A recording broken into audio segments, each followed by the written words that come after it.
And to be honest, I hate to say it, and I know this is going to be a tough one, but you just have to stop making the excuses and start prioritizing it.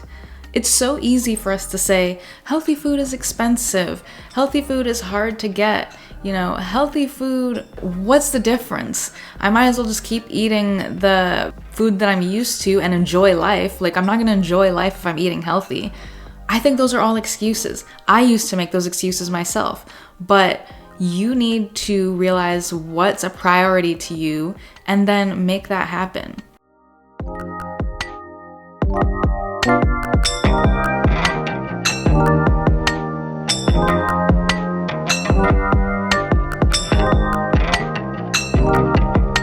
Hi everyone, welcome back for another episode of the WellwithTiff podcast. My goal with this podcast is to share my own holistic wellness journey in the hopes that I inspire some of you all to pursue your own journeys as well.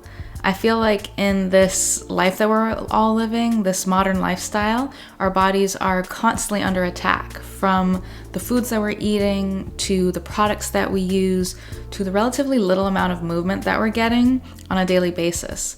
Through mindset shifts and practical habit changes, as well as just simply focusing on the food that we're eating and what we're putting in and on our bodies, I believe that we can live authentic and holistic lifestyles.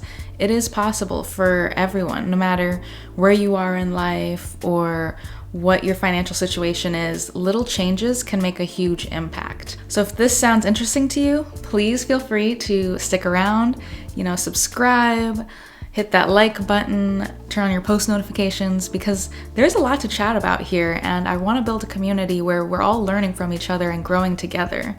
So I definitely hope that you stick around for more. All right, so let's get into it. Guys, how are you doing today on this cool winter morning? I mean, I don't know about y'all, but it snowed here on the East Coast, and this is the most snow that we've seen in a while, so it's kind of crazy, but also beautiful at the same time. So I'm enjoying a beautiful snowy morning here. The fro is back. I don't know if y'all noticed. I had it pinned away for the last few videos, but it's back. It's cute. There's a story there that we can get into in a separate video, but the TLDR is that I did a big chop back in 2024. It's in around the summertime. And she's been cute. She's been thriving since. So I can definitely share a separate series at some point on my natural hair care journey. But for this episode, this is the 5th episode in the Transform Your Gut series, where I'm giving you all the information and all the tools you need to take control of your own gut health and make changes that'll overall improve your well-being. I feel like in the last several episodes, I've been focused on what you can do to reset your gut health, what type of foods you should be eating, minimizing stress, but I haven't really given you guys tips on how to actually implement all of this, how to make it a regular part of your day-to-day lives. How do you eat healthy food every day? So in this episode, I'm going to get into that, and hopefully some of these tips and tricks will help you all start realizing that it is possible to eat healthy and eat clean foods on a regular basis. Now, let's be real. It's not easy to eat healthy food on a regular basis in this lifestyle, in this modern society. It is a lonely road, because a lot of people are still caught up in the matrix, as I like to call it. A lot of people are still used to and regularly eating processed foods and, what's advertised, and getting fast casual and fast food all the time. And obviously you're going to want to hang out and you're going to want to go do those things, especially in group settings. So whenever you have the inclination to want to eat healthy foods and make that part of your lifestyle, it will feel lonely at first, but it's not impossible. And yes, I know, healthy foods are not always the easiest option.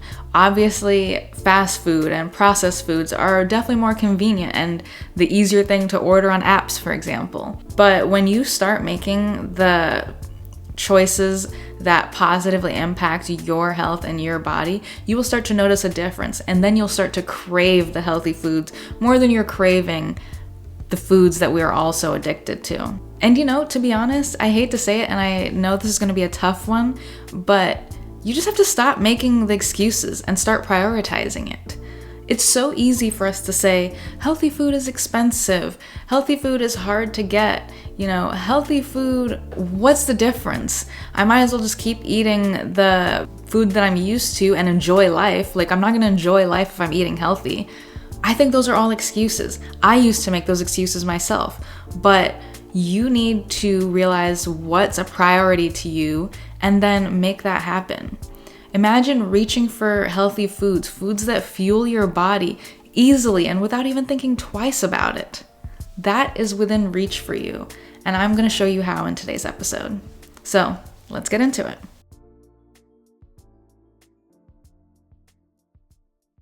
So before we get into the tips themselves, it's important to lay the foundations so that you really have the right framework and the right understanding going into making these changes. The first one that I really want to touch on is that you need to make that mindset shift. Like I mentioned in my previous point, it's time to stop making excuses and start prioritizing what's going to be good for you now and in the future. You need to talk to yourself about healthy eating and healthy food like it's self-care. Like you are performing an act of self-love when you cook yourself a meal made of whole ingredients, made of clean, simple ingredients. That's something that's good for you. You shouldn't view it as a restriction. You definitely shouldn't view it as dieting, which the world seems to think eating healthy and eating clean food is dieting. That is just going to put a negative framework on your mind. And in one of my first videos, I was talking about the importance of storytelling and how that's how our brain processes a lot of information that it receives. It processes things easier when it really understands all of the details, when it's given the story of it all. And so if you frame your mindset to understand that eating healthy is an act of self-love, you're going to look at it differently. You're going to think that you're doing a good thing for yourself, and you are. So it's really important to make that mental shift because it's going to make a lot of the decisions that you make going forward a lot easier. You can start looking at your options when you go out to eat. Say you could get this or you could get this. Think about what each option is going to do for you in the long run. And I'm not saying you need to cut out everything forever for good. That's actually one of my later tips in this video. I'm just saying when you start thinking about the different decisions that you're making, you are going to help give your body the information it needs to make the right decision. And so thinking about things in a more positive light is going to help you to make these more healthier decisions. The second foundation for making healthy eating a possibility every day is that the environment that you set up actually matters. So you need to make sure that there's no chaos, keep your kitchen organized, be able to find your spices easily, be able to find your favorite snacks easily, put them within reach, declutter. If you don't use certain things in your kitchen, get rid of them. Make it easy for you to reach for your pan. Make it easy for you to cook something. Organize your utensils. Do whatever you need to do to make your kitchen appealing to you and easy and accessible. If you are someone that loves, the aesthetic of it all, make your kitchen inviting. Buy those cute utensils. Buy that cute water boiler. Do what you need to do to make your kitchen one that you actually want to use. And when you do that, it's going to make it easier for you to want to cook, to want to make something from scratch, because you have all the cutesy things that are going to excite you. And at the end of the day, that's one of the main drivers for us all, is doing things that excite us and get us going and make us happy. So make that happen in your kitchen.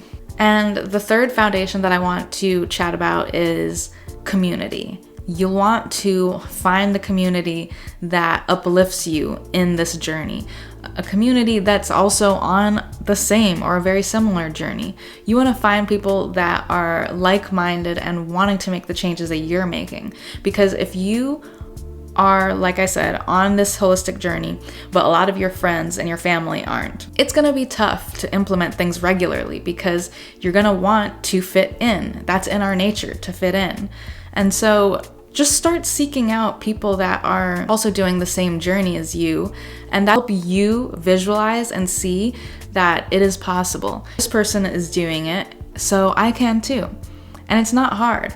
For example, if this video found you and you're listening to this video, this is a community that I'm trying to build. This could be one of your communities. You want to have an outlet where you can talk about things, brainstorm ideas. How are you cooking X, Y, and Z? What are you doing that's working for you? Learn things from other people, and that's gonna help you visualize what can actually be possible and achieved for yourself. So I highly recommend that. And you can also find community within the people that you actually know, within your circles, within your family. Just start talking about what you're interested in doing, and you might even inspire them to make changes too if they aren't already. Maybe you'll find out that's something they've been wanting to do. They've just been afraid to do it because they didn't want to stand out in the group. I think so many of us are just fearful of standing out, fearful of doing the thing that we should be doing, but no one in society has normalized it. And so all you need to do is just start speaking up. The moment that I started speaking up in my circles and in my family is the moment I realized, one, other people were going through crazy stuff too, and two, I was not alone. I was not alone in that people were wanting to make changes themselves. People want to get out of this matrix. They want to get out. Child, it is gross in this matrix. The amount of things that we just accept as is without even fighting it. I know y'all have seen the memes of kind of challenging that we have free will. That's 100% true. Like, those are memes and they're all jokes or whatever. But all that aside, it's 100% true. We need to get out of this matrix and step into what is real and what is good for us. So I hope with these foundations, it kind of helps you reframe your mindset. And with the tips that I'm about to get into, those will be the tools that you use to start making regular daily habits in choosing healthy food. All right, quick tea break. So let's get into these tips that I keep talking about. Quick pause. Have y'all ever read the book Atomic Habits by James Clear? Because if you haven't, what are you doing? You need to read it. I mean, there's a reason people keep yapping about it all this time later. I still see people yapping about it in videos posted this year, which means it is such an impactful book. So if you haven't read it yet, why haven't you read it yet? It's an easy read. I promise you'll be able to finish it pretty quickly, but it's packed with so much information about how you can actually start creating good habits, getting rid of bad habits. And James Clear does a really good job of breaking it all down and making it easy and digestible and realistic for everyone, no matter what goal they're trying to achieve, no matter what bad habit they're trying to kick out. So I really loved that book.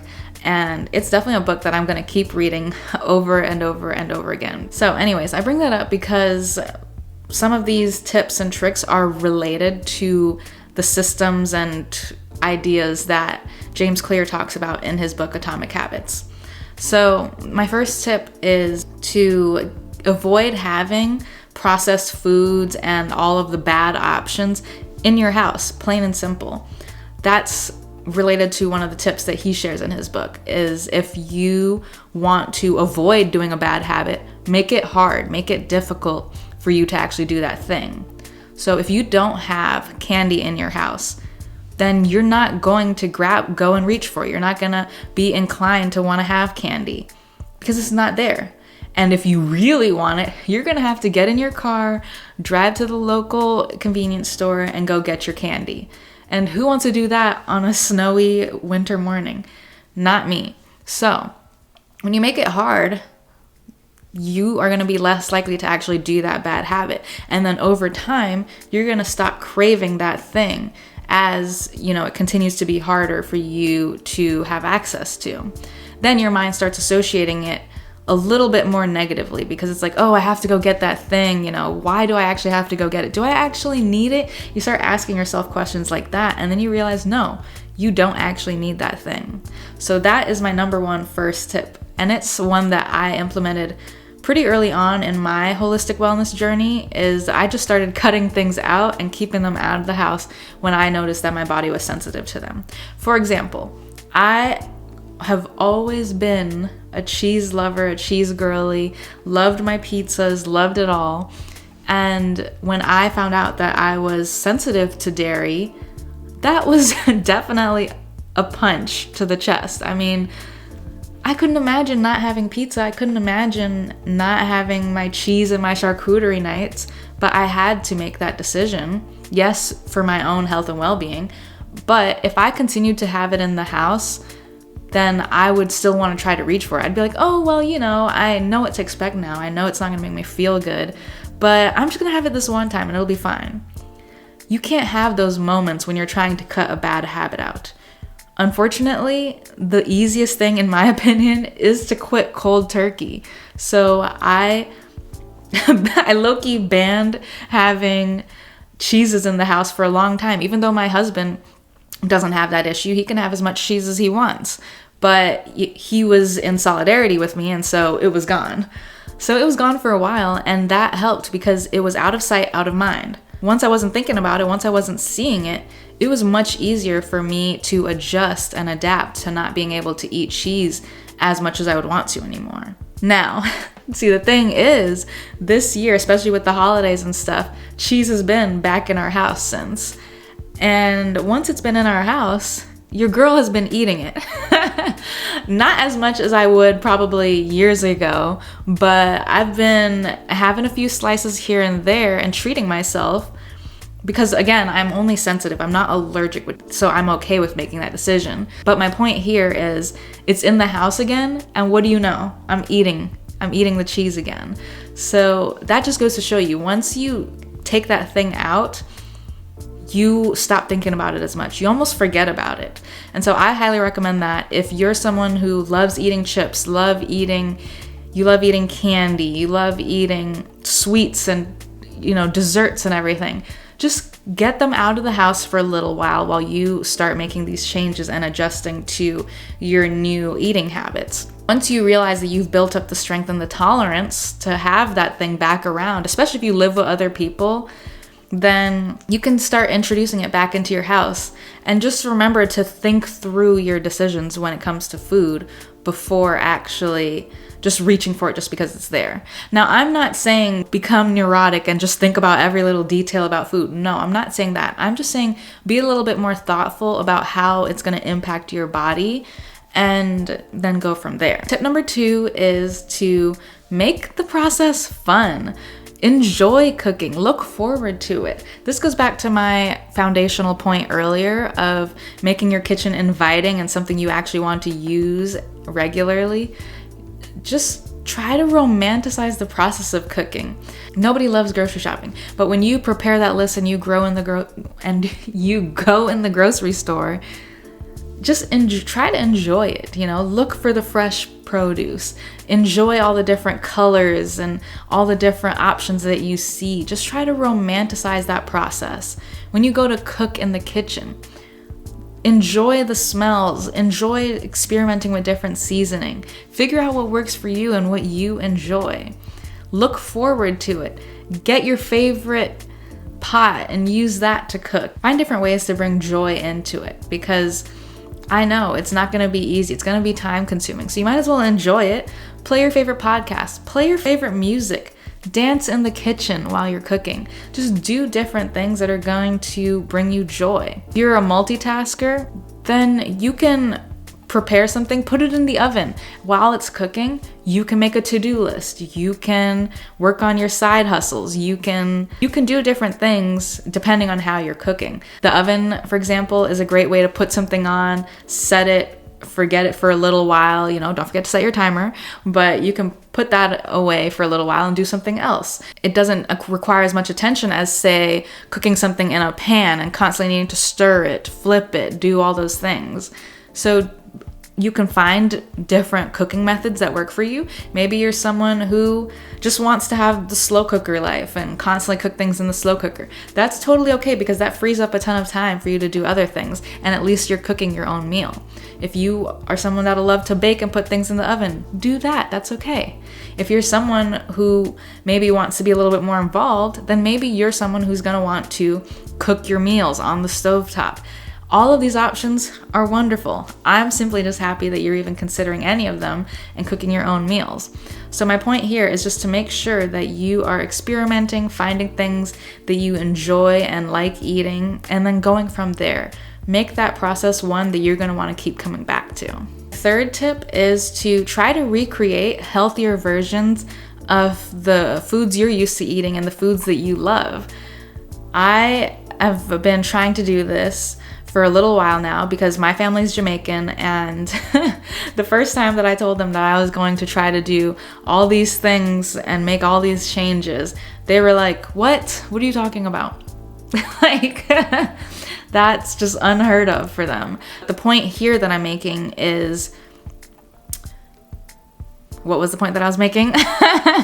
Totally lost track of my mind. Oh, right. So my point was making healthier versions of your favorite foods. So I've been trying to recreate healthier versions of Jamaican meals. I've made oxtail before using healthier ingredients, namely just avoiding added sugar, things like that. And then I've also tried making Jamaican Rasta pasta, which, I mean, we can get into that. That's not necessarily a traditional Jamaican meal, but it's Jamaican inspired. Curry chicken, things like that. A few of the recipes that I have made, I have documented them on my website, WellwithTiff.com.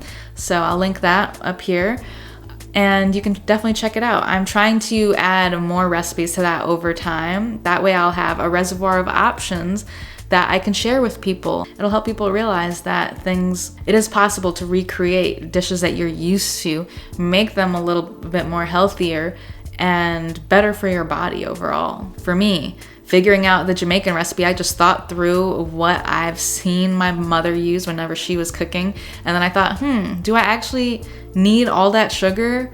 Or maybe I can cook with olive oil instead of canola oil, things like that. Just start thinking through what you're used to and challenge that and figure out what you can replace it with. Tip number 4 is to plan ahead. Become someone that actually likes meal prepping, which again, that's another tough one to get used to because a lot of us are so used to eating different things for every meal and every day, something new, having all the apps at our fingertips, being able to order whatever we want. So it is going to be tough to switch to eating the same thing maybe for a few days in a row.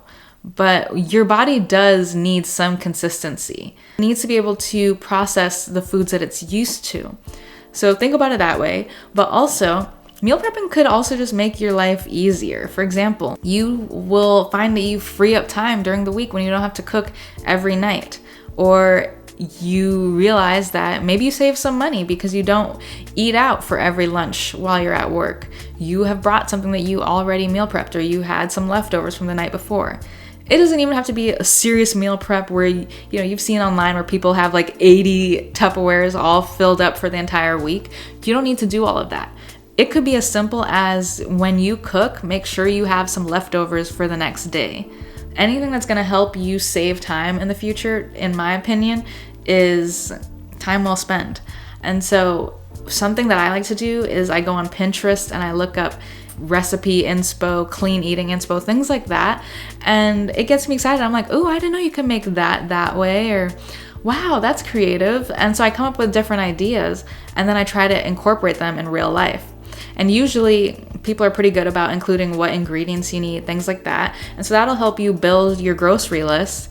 You get exactly what you need when you go to the grocery store if you go off that list. And then you come home, you make as much of that as you can, ideally on the weekend. And then you have a few meals throughout the week. And like I said, if that's not you, if you're not someone who can meal prep several meals for the week, it's okay to just cook a meal, make sure you got enough ingredients to where there is leftovers for the next day, and then boom, your next day is taken care of. So being a little bit more thoughtful about that and how you go about planning meals will help you throughout the week. It'll reduce the amount of decisions you need to make. It also will help if you have a plan so that you're not, there's so many options, I don't know what to eat, so I'm just not going to eat anything. Gets rid of that for you. It also just ensures that you have healthy options ready to go when you need them. When you meal plan, it's more so about thinking through what are the things that I need to make sure I have in my house and accessible, so during the week I don't immediately revert to what's convenient. I don't immediately reach for the processed protein bar. Make sure you have healthy, like clean beef jerky or like cheese bites, like different things that you can have as like healthy snacks. That's something else that you can meal prep too. You can meal prep snacks. Making sure that you have things that are ready to go and easy and good for you is definitely going to help you continue to make those healthy decisions on a regular basis, because those easy options become your healthy options. It's not easy and bad, it becomes easy and good. So think about that. All right, so my last tip that I kept hinting at throughout this video is the 80-20 rule. I know everything that I've been saying in this series sounds like you need to make a 180 change, all your decisions have been bad, blah, blah, blah. That's not what I'm saying. What I'm saying is make sure that the decisions you're making 80% of the time are decisions that are gonna be good for your body. I want you all to feel like the best versions of yourselves coming out of this and going forward. So I know making a 100% clean slate and just like clearing everything out, that's not realistic for a lot of people. And that's okay. I believe everything's okay in moderation. I tell my husband that all the time. I don't ever want it to become a thing where it's like we've cut out everything. We can't enjoy anything. If we go out to the movies, that's it. We can't eat anything there. That's not the case. You're allowed to enjoy things. If something makes you happy, go ahead and go get it. But it's what you do the next day. It's what you do with that next decision that matters. If you want to keep reaching for candy every day, that's going to have an impact on you. Now, if you reach for candy when you're at the movies, that's completely reasonable. And the next day, clean slate, start over, start making the healthy decisions again. It's about that balance. And when you make the healthy, quote unquote, I put the quotes because again, the healthy meals that we're eating should just be normalized. It shouldn't be in quotes. It shouldn't be, oh, they're eating healthy. It should just be the facts of it and the reality of it. But it's not, unfortunately. So what I'm saying is if you make healthy decisions 80% of the time, and that 20%, that you can have your cheat meals, have the candy, have those little things that bring you joy. Because at the end of the day, we all have to live a life that we enjoy. And so it's not about making a 180 change, cutting everything out, losing all the joy in your life. That's not what I'm saying at all. I'm just saying be critical and thoughtful about the decisions you make when it comes to food, and have balance, have things in moderation. Eat cleanly as much as you can, but then be comfortable with enjoying things here and there. Don't beat yourself up about it. Create all this negative talk in your mind because you made one bad decision. It's not even about good and bad. I hate that I'm even using those terms. It's more about just what's fueling your body versus what is just like a pleasure thing. And so think about it that way. And then maybe that'll help you as you're on this journey and you're trying to eat healthy foods every day. Just be a little bit more thoughtful. What is actually fueling your body? What's good for it? And what's just bringing you a little joy? What's a little fun? A little a little treat on top of everything. And when you make decisions like that, it's going to help you in the long run, because then you start thinking about how things help your body to heal, how they help your body to operate, how they help your body to do X, Y, and Z. And that's really what it's all about at the end of the day. It's just figuring out how to optimize our bodies for wellness, longevity, functionality, all of the things. So with that, those are all my tips. Let me know what you guys think. Let me know in the comments below if you plan to implement any of these tips, if you already implement these tips. Have y'all read Atomic Habits? Let me know. Let me know what you guys think in the comments. I look forward to hearing from you all. I want to continue to learn from everyone, and I know that this is the community that I want to create around all of this. Let's learn from each other on how we can live the best, most authentic lives. So please comment below, subscribe for more, and I will see you all in the next video. Bye for now.